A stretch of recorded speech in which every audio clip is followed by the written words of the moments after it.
suis très ravie d'être là pour vous présenter l'alimentation après une chirurgie colorectale.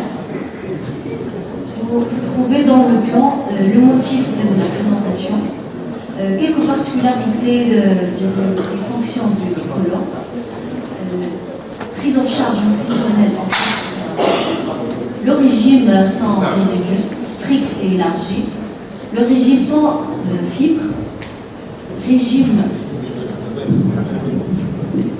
selon le site d'intervention, les conseils diététiques et la conclusion.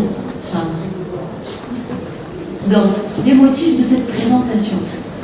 Il y a un motif personnel qui me tient vraiment à cœur. Ce sujet est particulièrement important pour moi parce que depuis 4 ans, ma mère elle était opérée pour une tumeur chronique droite et elle a dû supporter une colectomie totale. N'ayant pas de réponse claire au sujet de son alimentation post-opératoire, j'ai dû me pencher sérieusement sur la question. Dans le cadre de mon exercice actuel, médecin généraliste, libre pratique, je travaille essentiellement dans l'axe de nutrition.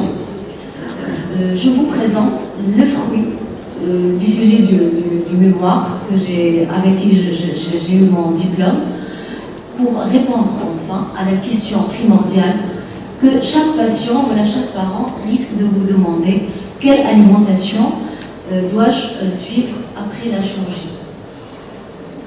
Donc, particularité et fonction du côlon. Juste un petit rappel. Le côlon, son rôle essentiel dans l'absorption de l'eau des selles et avec une digestion spécifique au côlon qui est la digestion des fibres alimentaires qui sont dégradées par fermentation, d'où le risque de gaz et de ballonnement abdominal. La prise en charge nutritionnelle, elle passe par 2 phases. En préop, J-6, un régime sans résidus larges. J-3, un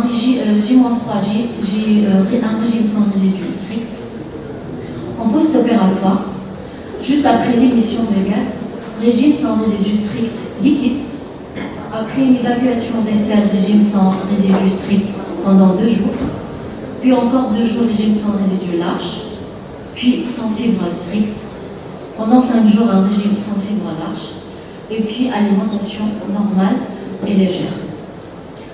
Vous allez après cette, juste pour résumer, ce tableau, il résume les différentes étapes de prise en charge nutritionnelle en pré et en post. Mais là, vous allez trouver les explications et les définitions des différents types des régimes. Le régime sans résidus permet une réduction de la fréquence et du volume des selles. Son objectif, c'est de diminuer les risques d'irritation de la muqueuse du côlon. Le principe, c'est de supprimer de l'alimentation toute source même minime de fibres alimentaires végétales et de résidus d'origine animale. C'est un régime à court terme afin d'éviter des carences en potassium, en vitamine C et en calcium et encore en acide folique. Pour le régime sans résidus stricts, la suppression totale des aliments contenant des fibres alimentaires et les aliments autorisés sont les légumes en bouillon filtré, les viandes maigres et tendres, poissons en filet et grillés, les œufs cuits sans matière grasse, coquillages et crustacés, tout sauf les escargots, matière grasse crue, féculents et céréales essentiellement blancs, avec du pain à farine blanche. Laitage, le seul laitage permis, c'est les fromages à pâte cuite. Les sucreries, c'est plutôt du miel et gelée de fruits. Je termine par les boissons. Eau plate, thé et café léger et sirop.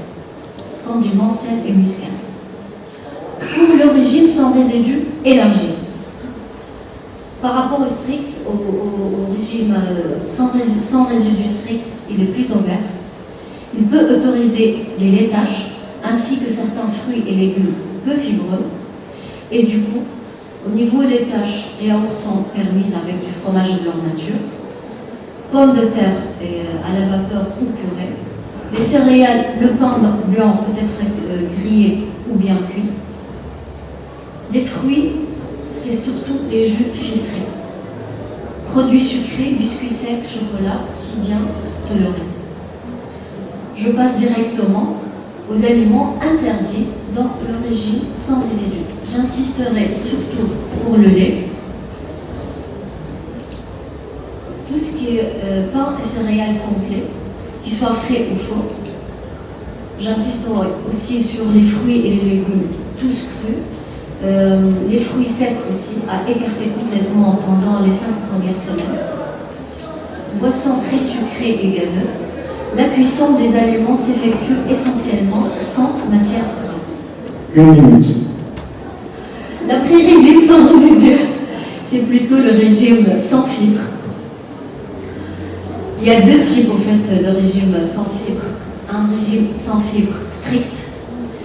On rajoute des fibres peu fibreux, qui sont les carottes, courgettes, courges, haricots, etc. Large, il s'appelle, c'est le régime des parents digestifs, où les légumes crus tendres sont introduites. Comme vous pouvez voir, c'est les tomates sans peau et sans pépins, et les fruits crus sont pelés.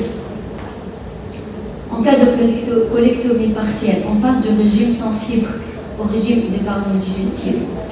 S'il s'agit d'une colectomie gauche, rapide, droite moins rapide. Pour la colectomie totale, c'est plus compliqué. En fait, on passe, le patient reste 1 mois de régime faible résidu. Oui, ça c'est bien. L'alimentation normale dans les 6 mois après la chirurgie. Quelques conseils diététiques, c'est presque terminé. Il faut manger lentement, fractionner les repas, réduire la consommation de lait et des produits laitiers. Pour le rétablissement du corps, il faut plus d'énergie et de protéines, donc des protéines à chaque repas et collation. Les beurres d'arachide sont très conseillés. Et puis pour les pains et les céréales de blé entier, il faut les réduire graduellement. Les grains, les noix et les grains au bout de 5 semaines après la chirurgie. J'insisterai sur une seule activité par repas et un seul légume vert cuit par jour. Voici un tableau qui résume les aliments recommandés et les aliments à éviter. Pour conclure, l'alimentation est un allié important dans la récupération en post-op. Pour répondre à la question quelle alimentation dois-je suivre après la chirurgie, habituellement, c'est un régime sans résidus, dont l'élargissement est adapté en fonction du patient et à chaque type d'information. Merci. Merci.